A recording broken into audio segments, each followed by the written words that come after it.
الحمد لله رب العالمين والصلاة والسلام على رسوله الكريم وعلى آله وصحبه أجمعين وأشهد أن لا إله إلا الله وأشهد أن محمدا عبده ورسوله. أعوذ بالله من الشيطان الرجيم من همزه ونفخه ونفثه. إن الذين آمنوا ثم كفروا ثم آمنوا ثم كفروا ثم ازدادوا كفرا لم يكن الله ليغفر لهم ولا ليهديهم سبيلا بشر المنافقين بأن لهم عذابا أليما الذين يتخذون الكافرين أولياء من دون المؤمنين أيبتغون عندهم العزة فإن العزة لله جميعا. سورة النساء آیت نمبر 137 سے 139 تک میں نے تلاوت کی ہے.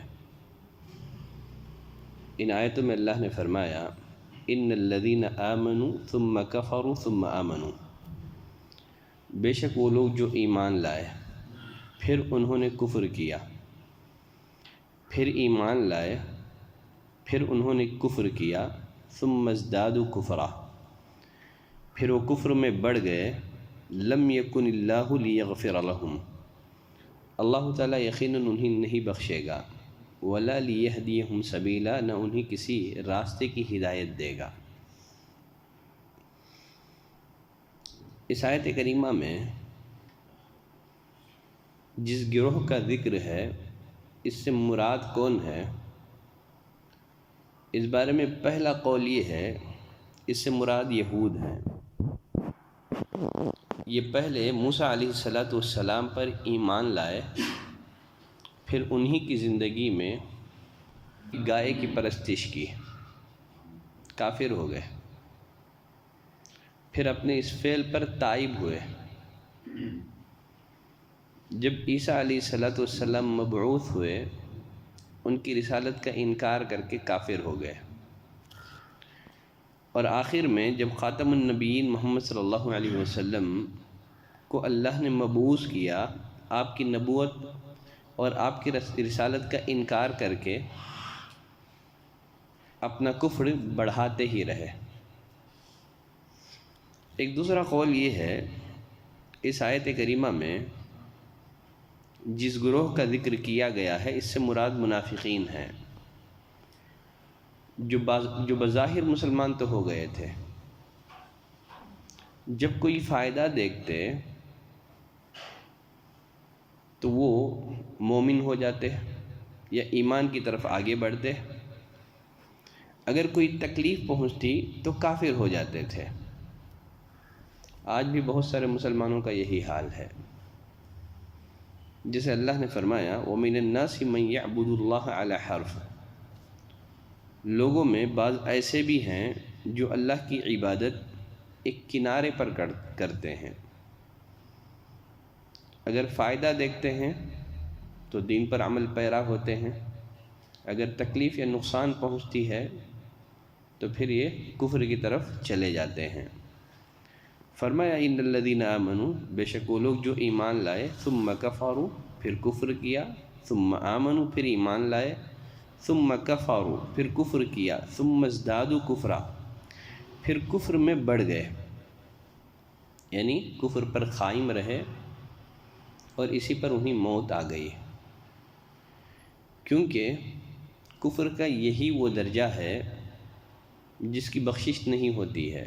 اسی بنا پر آگے اللہ نے فرمایا لم یکن اللہ لیغفر لہم، اللہ انہیں نہیں بخشے گا، ولا لیہدیہم سبیلا، نہ اللہ ان کو راہ دکھائے گا، اللہ ان کو راہ نہیں دکھائے گا. اس کا مطلب ایک مطلب تو مفسرین نے یہ بیان کیا ہے کہ اللہ انہیں جنت کا راستہ نہیں دکھائے گا، اس لیے کہ وہ کفر پر مر چکے ہیں.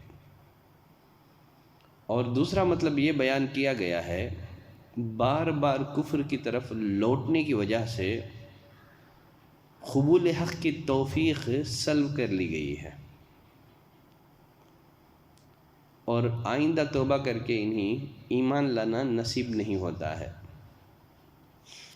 جیسے ایک جگہ اللہ نے فرمایا فَلَمَّا زَاغُوا أَزَاغَ اللَّهُ قُلُوبَهُمْ، جب یہ لوگ ٹیڑھے ہو گئے تو اللہ نے ان کے دلوں کو ٹیڑھا کر دیا. اللہ نافرمانوں کو ہدایت نہیں دیتا ہے.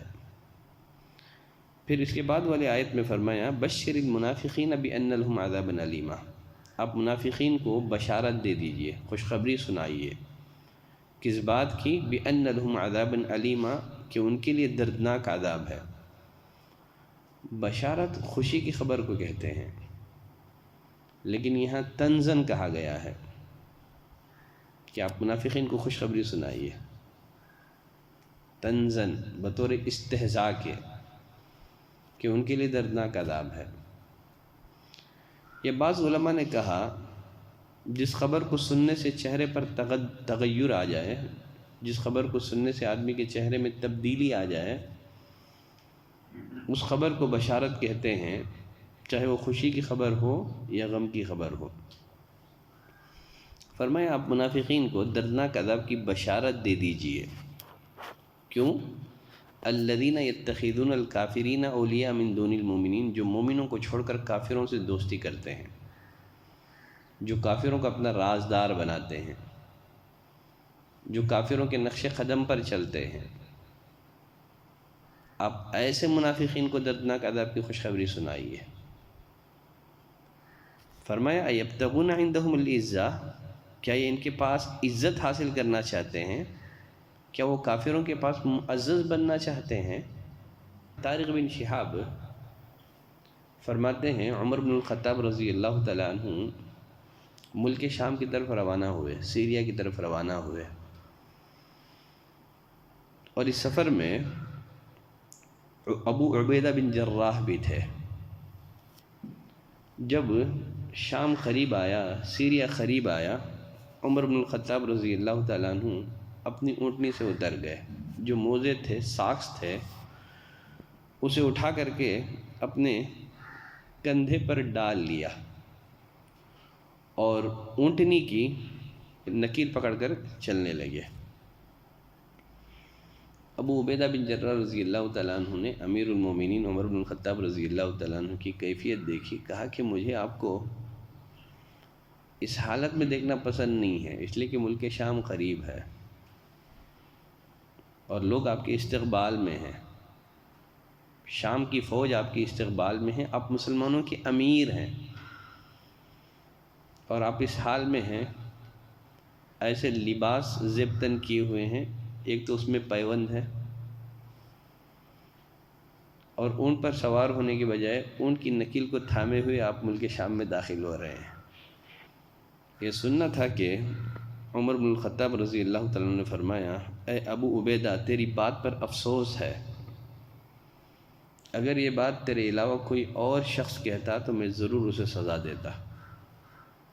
پھر اس کے بعد عمر بن الخطاب رضی اللہ تعالیٰ عنہ نے ایک تاریخی جملہ کہا کہ ہم ذلیل قوم تھے، اللہ نے ہمیں اسلام کے ذریعے سے عزت دی، جب کبھی ہم عزت کو اسلام کے علاوہ کسی اور طریقے سے، کسی اور ذریعے سے حاصل کرنے کی کوشش کریں گے تو اللہ ہمیں ذلیل کر دے گا۔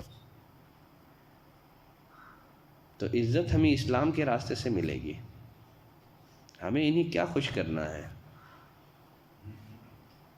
فرمایا یبتغون عندہم العزہ، کیا ان کے پاس عزت چاہتے ہیں؟ فإن العزت للہ جمیعا، عزت تو سب اللہ ہی کے پاس ہے، عزت تو سارا کے سارا اللہ کے قبضے میں ہے۔ اللہ جسے ذلیل کر دے اسے کوئی عزت نہیں دے سکتا، اور اللہ نے عزت اپنے دوستوں کے لیے لکھ دی ہے، جیسے اللہ نے فرمایا وَلِلَّهِ الْعِزَّةُ وَلِرَسُولِهِ وَلِلْمُؤْمِنِينَ، عزت اللہ کے لیے ہے، رسول کے لیے ہے اور اس کے مومنین کے لیے ہے۔ تو اس آیت کریمہ میں کافروں کو دوست بنانے سے، ان کے ساتھ گہرے روابط قائم کرنے سے اللہ نے ہمیں منع کر دیا ہے۔ بقیہ حسن سلوک، اس کی تو شریعت نے ہمیں اجازت دی ہے۔ کافروں سے ایسے گہرے روابط جس سے اسلام اور کفر کی حدیں خلط ملط ہو جائیں، یہ جائز نہیں ہے۔ آج کے لیے بس یہی، یہ 3 آیتیں کافی ہیں، تفسیر کا سلسلہ جاری ہے۔ سبحانک اللہم و بحمدک، اشہد ان لا الہ الا انت، استغفرک و اتوب الیک۔